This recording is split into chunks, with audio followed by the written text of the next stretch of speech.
everyone, my name's Eric Hopkins, aka Jill, and welcome back to the Dragon's Den. So, over the last few weeks, I've done some reviews when it comes to Star Wars: The Acolyte, which is the new Lucasfilm series that's going to be running over there on Disney Plus right now.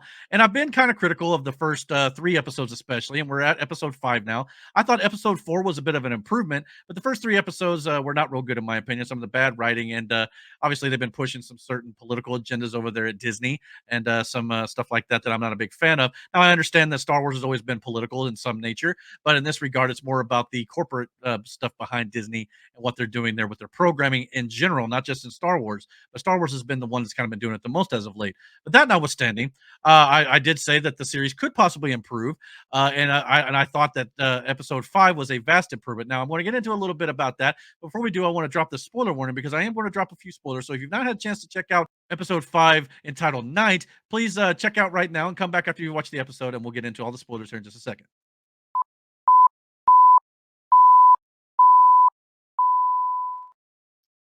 So as I said, I thought that episode number 5 was probably an improvement for sure, and yeah, it's probably the best episode of this series, no doubt about it, so far, especially when it comes to the lightsaber choreography.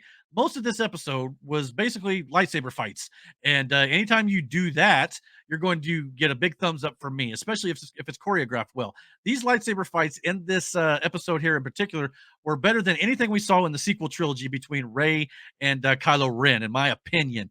Just some of the choreography, everything had meaning, everything had purpose, and we saw all sorts of great, counters and attacks and things like different forms. So this was great. This is one of the things that I wanted to see when I heard that this series was coming out. So I was extremely excited to see that, and of course, all the stuff that the Master was doing that was revealed last week to us in episode 4 entitled Day. The Zipper Face, as I like to call him here on the channel for sure. Smilo Ren is another name that he's been getting kind of out there in the YouTube space. But yeah, this character here, he was absolutely terrifying. I absolutely love what they've been doing with the supposed now Sith character, which we'll get into in just a second here. But yeah, I mean, just the stuff that they were doing with the lightsaber duels was absolutely outstanding. The fact that he was blocking lightsabers with his helmet, as a matter of fact, which is really cool. And not only that, everybody was like, "Well, how could you possibly do that? That makes no sense." This is apparently something that they took from Legends material. It's a metal material called cortosis, which in the Legends, I believe it might have even been mentioned in one of the Thrawn novels that could be canon.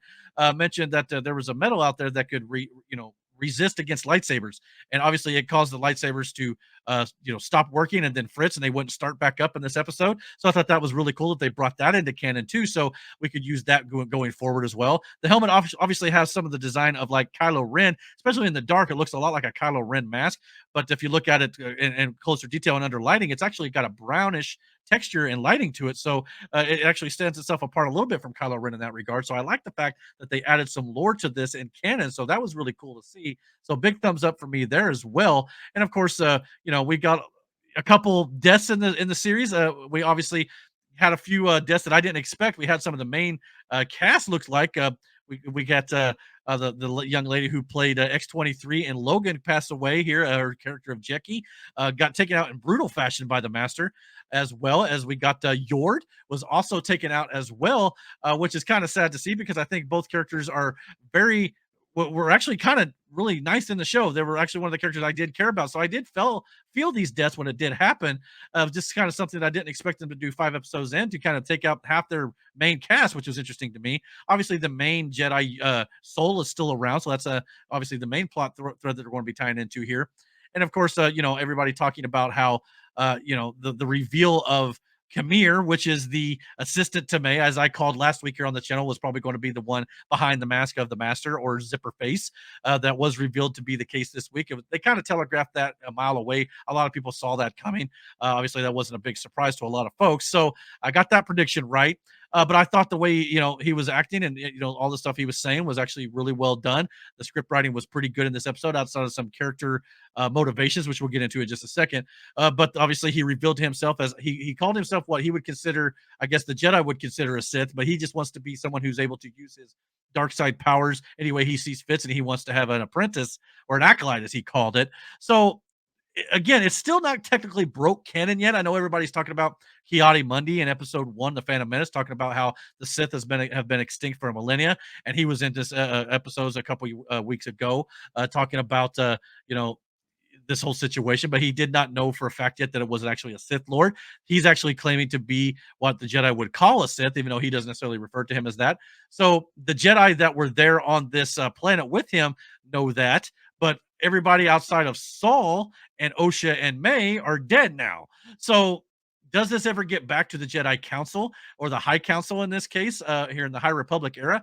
We don't know just yet. And I imagine they're not going to break canon because Dave Filoni's not that stupid. He understands Star Wars canon. He understands the lore, and he's actually one of the head creatives over there. So I don't think he's going to do that kind of mistake. He's not an amateur. He's actually been doing this for a lot of years. He knows kind of how to interweave into the established canon. So I don't think anybody needs to worry about that just yet. Now, obviously, the question then becomes if all these Jedi end up dead. The question is, well, why didn't the Jedi Council then question whether or not what happened to all these Jedi? They didn't just, fall off a cliff. I mean, so they got to kind of explain what happened there. Is it some sort of cover up? Maybe the series will explain that as well. I think again, we just need to preach patience with that particular storyline thread. We'll see how that goes.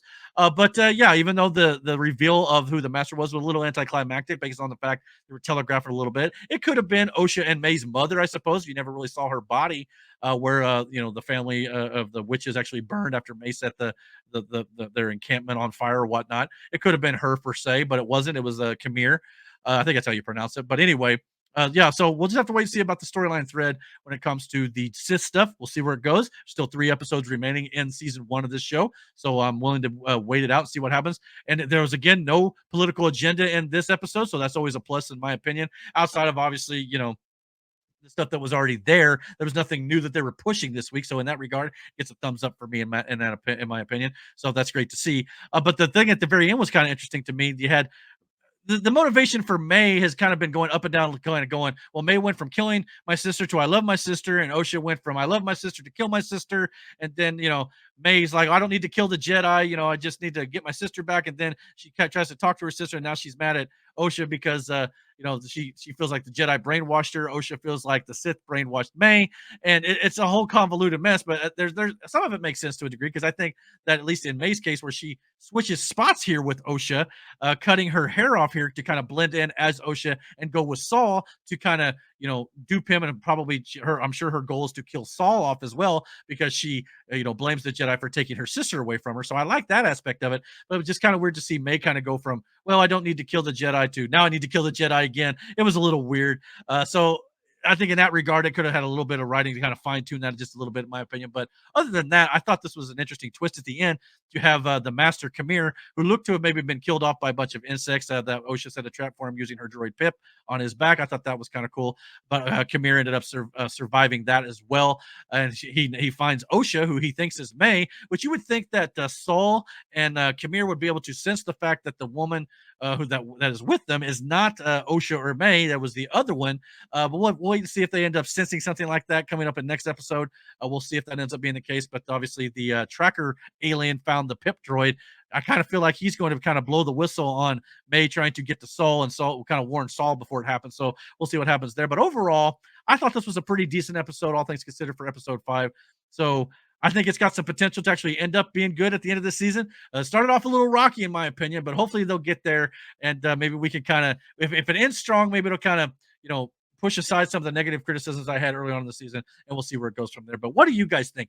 Are you guys enjoying the Acolyte so far, or do you think it's just a completely terrible show, bad writing, all things considered? It does have its issues. It's not 100% perfect, but I thought if nothing else, the lightsaber duels in this episode were absolutely outstanding. Best thing I've seen since the prequels, in my opinion. Comment below. Let me know what you guys think, and don't forget to hit that like and subscribe button. And until my next video, guys, take care, and God bless.